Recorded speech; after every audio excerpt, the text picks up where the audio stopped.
Kumusta? Kumusta? Pwede ba malaman yung full name mo and how long have you been here in Glasgow? My name is Lily Balongay. Dumating ako dito in 2020. That's the peak of pandemic. So yun, nabigyan kami ng blessing from God. So ginab namin yung opportunity na to na mapunta dito. How's your work dito sa Glasgow? So hindi ka naman nai-stress sa trabaho mo? Sometimes, kasi we've been dealing with patients, yung mga concerns nila, yung mga medical histories nila. How do you cope with that? Magbabanding kami every weekend. We make sure na lalabas kami every weekend. Aside sa work-related stress, yung may malungkot dito, away from family, kasi kami lang. MX3 capsule, ano yung naging effect sa health mo? Nagpa-check ako sa doctor kasi nag-worry ako, may lump ako dito. Pero hindi naman siya nothing serious. So nalaman ng family ko sa Pilipinas, pinadalhan niya ako sa Dubai, which is okay naman, naging okay. So naging ko na siya, yung parang nakasanayan na every time, lalo pag umuwi ako ng Pilipinas, I make sure na may dala. Kasi gusto ko yung husband ko uminom din. Ako yung tao na talagang i-invest more doon sa mga health supplements. MX3, dito ako believe.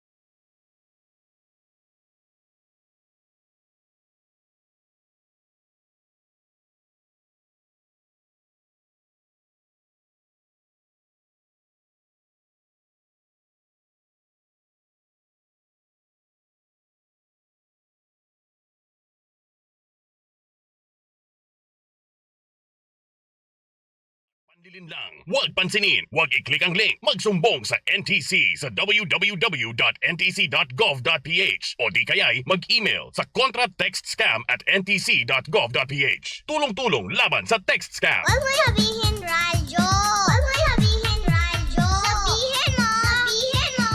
Energy! Energy! Lindsay! Baby Toby! Baby Toby! Magbabago na sana ako Bakit? Kaso naisip ko alanganin na next year na lang. Huwag ka na magbago. Hindi bagay sa'yo. Hoy, grabe ka naman! Magbago ka na rin, Pangga. Oras natin sa Bilang Kapulungan. Check mo na nga, Baby Toby. Pangga, it's now 7:25 on the clock. Good morning naman sa inyo. Good morning sa lahat po na talaga naman pong binabago na ng panahon. Ay nako, and speaking of pagbabago, no? Oo. Alam mo, meron nabalitaan. Ano yun? Nabalitaan ako sa Maldives. Ay, akala ko ito yung pinag-uusapan Ano yun? natin ngayon lang. Mamaya na yun. Highlight yun. O sige na nga, ano bang meron sa Maldives? Ito na kasi. Naiinggit kasi ako kasi doon may ban na ang pagsisigarilyo. Oo, kasi nga naman ayoko ng nakakalanghap ako ng usok ng Yossi. Ito naman parang, ever mo ba tinanong yung Yossi kung gusto ka ng Yossi? Ayaw niya rin sa akin. Diba? Naalala ko nga dati, nung boy pa yung tatay ko, may kwento ko lang naman, dati hate na hate ko talaga yung Yossi. To the point na nung nakikita ko yung tatay ko na nag-Yossi, tinatago ko Yossi niya. Oo, para hindi siya mag-Yossi.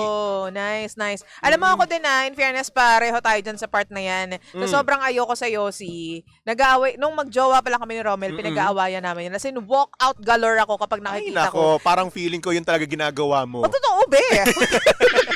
Talaga nag-walk out ako. Talagang, nag-aaway kami na ng malala kasi ayoko nung amoy. Same tayo. At saka yung may asthma kasi ako. Yun pa isa. Wala naman akong asthma. Oo. Pero ayoko lang din talaga ng amoy. Oo, ayoko nung amoy, kasi dumidikit siya sa kamay. Anyway. Yung ganun. Yung mga dumidikit Fingers kasi. crossed. Hindi kasi, iba-iba naman tayo ng appreciation. May mga pangga kasi tayo na talagang bet na bet pa rin yan. Yes, gustong-gusto yung ganun, yung pag-yosi.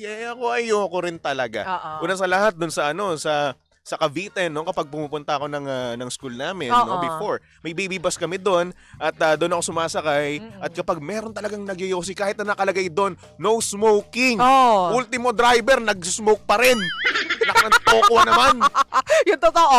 Nagpaskill ka nga ng no smoking, pati ikaw nag-smoke Di ka. ba? O, pasensya na kung maarte na. ha. Opo, pasensyahan nyo na po kami. Ayaw eh. Oo nga. Pero yun na nga. Ano na nga bang dyan, latest? Eto nga sa Maldives nga daw, depende daw yan sa age ng tao. Okay, so ipagpapawal nila pero depende sa edad. Yes, depende sa edad. Oh. Sabi nga dito, no, under the amendment which took effect on November 1, anyone born on or after January 1, 2007 is prohibited on purchasing, using, and selling tobacco products anywhere in the country. Kasi kung 2007 yan, tas 2025 ngayon, pinagbabawalan yung mga pinanganak ng taong 18 years old. Yan. Sila. Mm-mm. Mga 18 years old ngayon. So talagang compute ka pa. Siyempre kailangan yan para precise tayo. Okay, sige. Okay. Kasi isipin mo na lang, di ba? Since 2025 ngayon, minus mo na kagad yun, plus 2, ganun. Ganon? Mm-mm. Okay. Yes. So, pagmamat ka pa rin.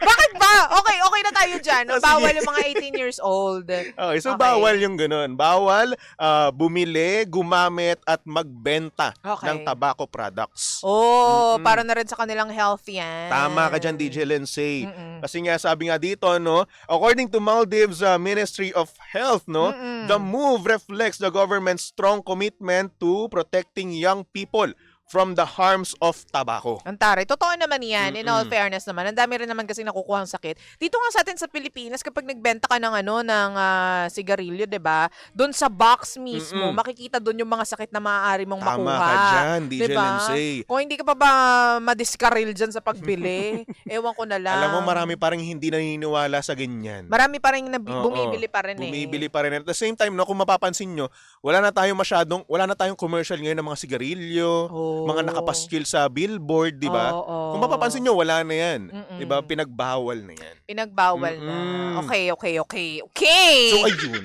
Pero ito na nga ha, kung yan ang baon mo, ako din meron akong baon, Baby Toby. Ano ba yung bako? Napuyat ako ng medyo very, very light lang naman kagabi. Bakit? Ano nangyari? Kasi pinanood ko tong Physical Asia. Physical Asia? Ito sa mga nagtatanong po ha, medyo nakakaangat po, medyo nakakapanood po nito medyo, alam mo yun, may konting budget. Mayaman ka. Kasi yun na yun. Kasi Ako na, Netflix siya. kami na mahirap, kami na walang Netflix. Hindi. Pero kasi, sobrang astig talaga nito, Toby. Wow! As in, sobrang astig. Astig! Kasi kasama dito ang Pilipinas. Syempre naman. Siyempre, Physical Asia. Pero alam mo, pinagtataka ko, hindi ko alam i-correct niya po ako at liwanagin niya po ang aking pag-iisip, Lord, kung bakit nandyan ang Australia sa Asia. Physical Sabagay. Asia eh. So, nandyan ang Mongolia, Turkey, South Korea, Japan, Philippines, Indonesia, ano pa ba? Mongolia ba na-mention? Tapos nandyan yung Australia. So, ano ba ang continent ng Australia? Australia? Oh. Hindi ka sure? Teka. Hindi.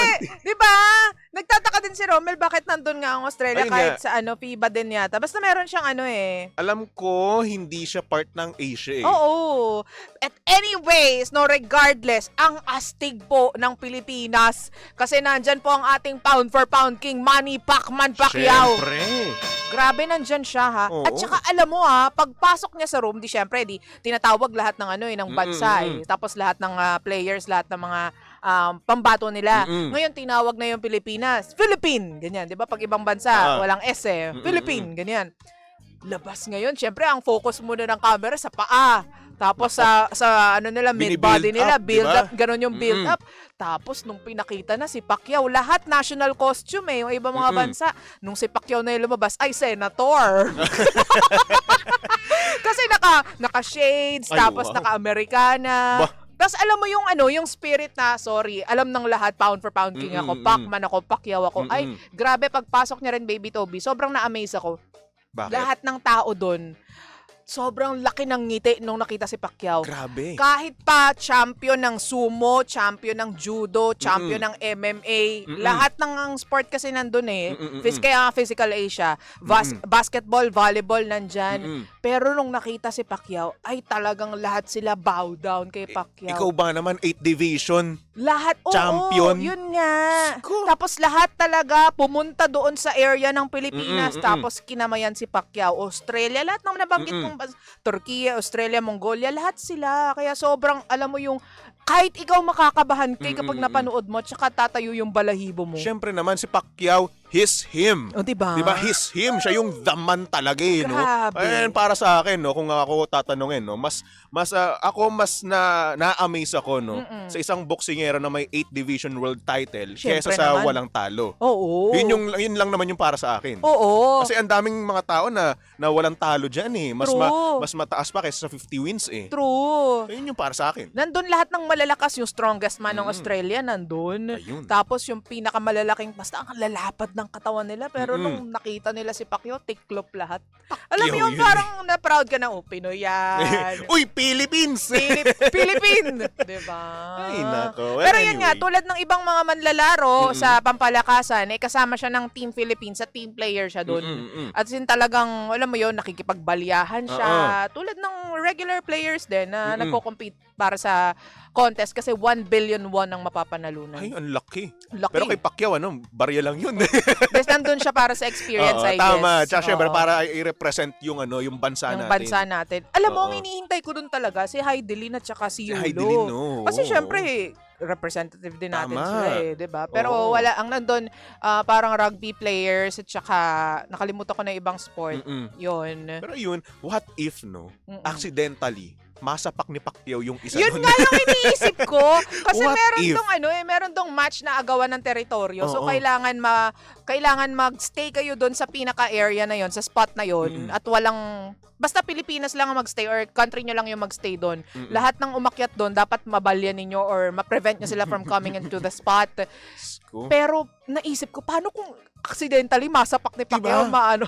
Diba, syempre tayo, Yung mukha. instinct natin yun eh. Oo. Diba, boksingero siya, diba? Alam ko naman, prepared siya dito, no? Oo. Pero what if nga, no, accidentally, ma-left hook niya yung Yun kalaban nga. niya. Syempre, Oo. kaliwa yung malakas kay Pacquiao, diba? Totoo Yun yung yan. nagpabagsak kay Hatton eh. Sinasabi ko, totoo. Diba, what if ma-left hook niya yung isa doon? O straight, sabihin natin, straight left. Di Diba? ba nakakaloka? What if? Tapos ito pa napansin ko sobrang nag-observe ako sa galaw. Alam mo yung mga contestant dyan sa Physical Asia, lahat sila, yung tipong very eager sila na manalo, ang iingay, ang gugulo nilang lahat. Talagang alam mo yun, sobrang active sila. Para sila mga bata na nakawala sa hawla nila. Pero alam mo si Champ, si Pacman, Kalmado. siya, nakaganyan lang siya. Kasi nanonood lang siya. Kasi feeling ko, sabi ko sa isip ko, siguro kasi si Pacman, na-build niya na yung niya eh. Andun na siya eh. Stature niya Oo, eh. Nandun na siya. So parang anong point ng pagwawala ko? Diba? Parang wala na akong kailangan patunayan. Nakaganyan lang siya, si Pacquiao. Oo. Nakatingin lang siya dun sa naglalaban. Siguro ito yung way nung ibang ibang kalahok na para ipump nila yung sarili nila. True. I-pump nila yung adrenaline nila, True. yung mga kakampi nila, 'di ba? Oo. Kasi isa yun eh, factor din yun eh kapag kunwari kayo sa salang, 'di ba? Oo. Kailangan niyo i-pump yung sarili niyo eh. Para nga naman yung adrenaline, yung energy niyo mataas na mataas eh. Totoo yan. Kasi kung hindi, kung ikaw si Pacquiao naman kasi alam na natin trained na siya sa mga ganyan. Oo, sa pressure. So nonchalant na siya medyo. Oo. So ngayon etong mga to para hindi nga naman na ma-pressure, True. kabahan, 'di ba? Oo. Pinapump nila yung sarili nila. Pero nung pagpasok nila, nung inintroduce sila, siya yung pinaka doon eh, gumaganon-ganon si Pacquiao. Siyempre naman. Para nag-warm up si Pacquiao. warm up, 'di ba? Para telling the whole world, this is Manny Pacman This Pacquiao. is me. This is the Philippines. This is the man. Diba? Diba? Bow down to me. Yeah. Diba? Yun yung aurahan eh, di ba? Ganun yung aurahan. In fairness naman. Malakas ako. In fairness naman. Hay nako, talagang, napagod ako. Mapanood nga rin yan mamaya. Maganda, you should watch, you should see it. 500 pengi ako. Hindi na, wag na. Para pang subscribe ko Puro ka na naman. lang pera. Wala akong pang subscribe. Wala. Damot mo. Bago ka na. 7:36 nang nagbabagandang umaga.